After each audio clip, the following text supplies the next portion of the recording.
have to admit, my kids have gotten me fully invested in Is It Cake? At some point in England last year, one of them begged for us to watch the show while we ate green pesto pasta on the couch after a long day of hiking in the New Forest, and we said, sure. It was only the beginning of our Is It Cake era. We've gasped, we've squinted, we've cheered. We all love trying to tell which one is a purse and which one is a cake. And we've all exclaimed in shock over those cake-based faux leather laces. All of which is really not an ad for the show, although, yeah, it's fun. But just my introduction for today's idea for gamifying the study of thesis statements. Because you guessed it, we're all about to ask ourselves, is it a thesis? Welcome to the Spark Creativity Teacher Podcast, a podcast for English teachers looking for more. More creativity, more engagement, more joy, and no more scripted curriculum, lesson planning ruts, or boring book lists. I'm Betsy Potash, and I'm honored you're trusting me to help. You're not alone on this creative journey anymore. This month, inside the Lighthouse, we're focused on argument. If you've never heard of the Lighthouse, it's the community where I share all the curriculum I design, and we hang out and talk about how to use it, and a million other things related to teaching. Most months in the Lighthouse, we choose a theme, sometimes with a guest expert, and then we explore ideas and roll out resources related to that theme. There are so many argument resources in there right now as we head into May, and I thought it would be fun to chat them through on the podcast over the next few episodes. If you're a Lighthouse member, you'll be hearing with depth about what's available to you in the Lighthouse. If you're not, you can adapt these ideas and use them in your own way. Or you can go join the Lighthouse if you start to get excited about having me as your curriculum design partner. The Lighthouse does open up again next month. So let's start with setting up this game. Back to the topic at hand. Is it a thesis? Figuring out how to write a good thesis statement is definitely one of the most challenging things for many student writers. I think we can all agree there are so many traps to fall into, and I'm sure you've seen them all.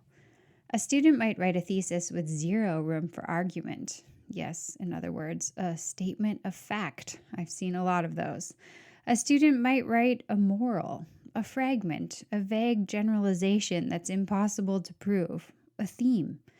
There are a whole lot of ways to misstep when it comes to writing a thesis. So I wanted to start my Is It a Thesis game with a quick review of what a thesis is. A sentence stating a clear, specific argument, which would then usher in the first round of the game, Find the Thesis. So here's how the first round works. Round 1, find the thesis. In this round, students work together in pairs to figure out which thesis statement on the slide is real and which ones are trying to fake them out. So there are going to be 2 fakes and 1 actual real thesis statement, and they have to sniff it out on each one. So here's one example that I used. Listen and see if you can spot the thesis and the 2 fakes. Option 1. By leaving the ending unclear, Reynolds forces participation in the moral questions of the book. Option 2. Reynolds' open-ended finish is disappointing. Option 3. Reynolds leaves the finish a mystery as Will steps off the elevator. I'm sure you found the fakes, and I'm sure you found the real thesis. The trick in this round is to keep floating fake theses that make the common mistakes your students make, like inserting a moral, a sentence fragment, a super vague statement, an obvious fact that can't be argued, etc.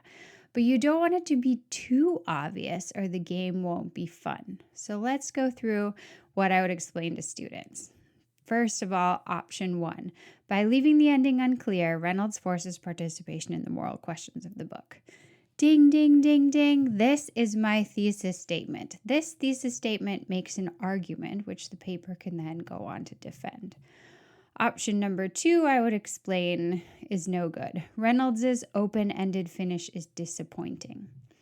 Well, it's arguable. You could argue about this. Some people might say, no, it's not disappointing. It's awesome. It's perfect.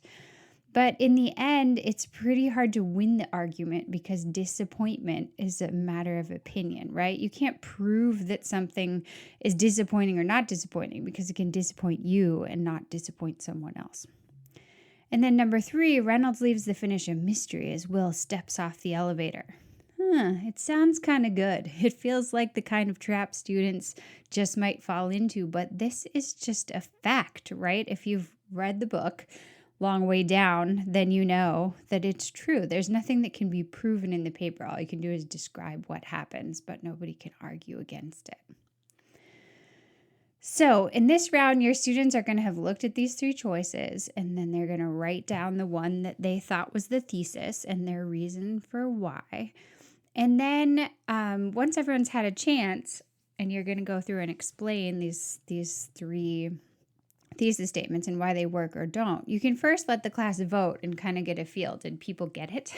Did everybody choose the right one and get the points? Or was there a lot of confusion? And then you can kind of go through and make your explanations. So you can do as many rounds in this first part of the game as you want for Find the Thesis. You can do them about any text. You can make them up about whatever random story that you want to think of in your mind, or you can keep them about texts that your students have recently read to make it easier for them, whatever you want. When you're done with round 1, have everybody maybe tally up their points so they have a sense of where they are going into round 2. You want to amp up that kind of gamification feel. If it feels right for you, for your class, you could maybe have everybody write down their scores on a little scrap paper and give them to you. And then you could put the leaderboard on the chalkboard without adding any names. You could say in first place is a team with 16 points. In second place is a team with 14 points. And you don't have to say which team it is, but that way everyone sort of has a sense okay, we really need to get a lot of points in this round, or, oh my gosh, we're the leaders right now. What's going to happen in round 2? Which brings us to round 2, Spot the Fake. This one kicks it up a notch because 2 of the options are going to be thesis statements, and only one is going to demonstrate a fatal flaw. So now, instead of searching for the thesis statement, they're searching for the false thesis, the fake. The basics are the same. Kids are going to be still with their partner. They're still going to be whispering back and forth, trying to choose which of the options they're going to write down for their choice, and they're still going to write a sentence or 2 of explanation. So this time, though, they're going to see up on the screen 3 different statements, 2 of which are correct and 1 of which is problematic. So let's look at an example. I might put up a slide focusing on Gatsby, and I'm going to have these 3 thesis statements. Number 1, Daisy's ultimate choice is representative of Fitzgerald's overall portrayal of the women in the book as powerless. Number 2, Jordan and Daisy, flat, static characters, are more like props in a game than real characters in the novel. Number 3, Fitzgerald doesn't pay enough attention to women. All right, so students are going to be looking at those, they're going to be thinking, they're going to be discussing, and you're doing the same, hopefully. And I bet you've chosen number 3 as the fake. Fitzgerald doesn't pay enough attention to women. That doesn't really function as a thesis statement. It's problematic. It's kind of warming up to a possible thesis statement, examining the female characters in the novel, but it's not very specific. It's pretty opinion-based. It would be tough to prove, how much is enough attention? What does enough attention even mean? It's going to be hard to write a paper proving that Fitzgerald doesn't pay enough attention to women. So again, you're just going to rinse and repeat. You can do as many rounds of this Spot the Fake as you want. You can go through all the sort of same routine where you put up the slide, you let kids debate, you let them write down their answer, and then you poll the class. What do they think? You reveal the answer. Everyone gets their points. You explain why the problematic thesis is the problematic thesis. Maybe you answer a few questions, and then you go on to the next one and on to the next one and on. Okay, so once you've played all the rounds that you want to of Find the Thesis and all the rounds that you want to of Spot the Fake, then you're coming to the conclusion. You're going to want to have students tally up their scores, as usual with any classroom game. If you have a fun prize available that never hurts, or maybe you can pick up like those little funny neon frosting grocery store mini cupcakes for the class that are like $3.